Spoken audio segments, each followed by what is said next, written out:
So in this tutorial I want to have a chat about Gypsy Dance. Gypsy Dance is a grade initial classical guitar piece, and it's quite a fun piece to play. It sounds very gypsy-like. You can actually see them dance as well, and you have to try and portray that when you do the performance of the piece.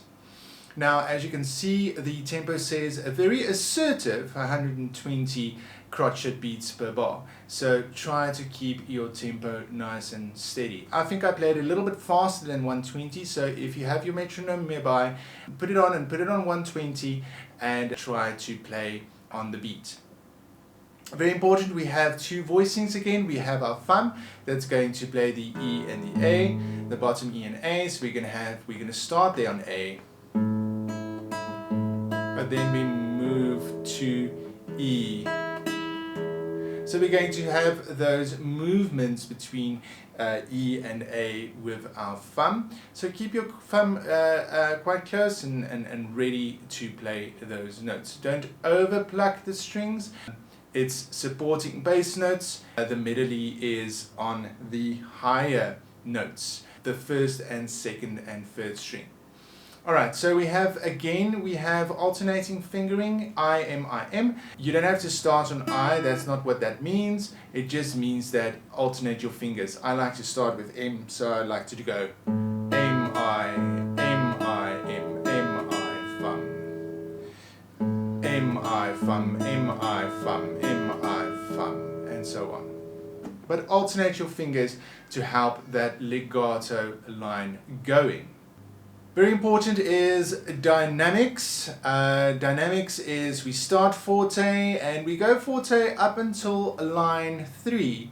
And in line 3 we have a piano section from bars 17, 18, 19 and 20. And then we have a crescendo up until the very end where the two bass notes again with the thumb is to be played forte. You'll also notice that we have a repeat. The first part is the introduction of the piece before we start with a real melody is actually a repeat. So we have this, and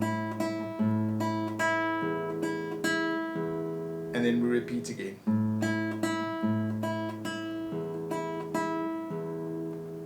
And there we start.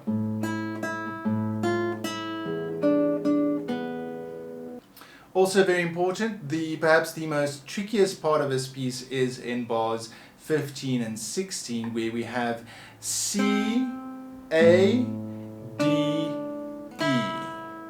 And that's quite a tricky part, especially because we've been playing half of the piece with more or less the same motion and movement. So that change of motion and movement needs to have a high priority when you practice. So remember, before we start piano,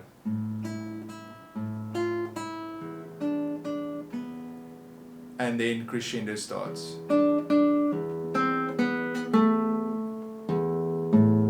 With those two last notes louder. Try to keep a steady hand when you play. Because the thumb is moving between E and A quite a lot, try not to shorten the notes or play too quickly. Just keep a relaxed hand position when you play. Nice relaxed hand position, but also static. Don't move your hands don't move your strumming hand too much when you play it. If you found this video helpful, please remember to subscribe to my channel and watch out for any future guitar quick tutorials. Thanks for watching.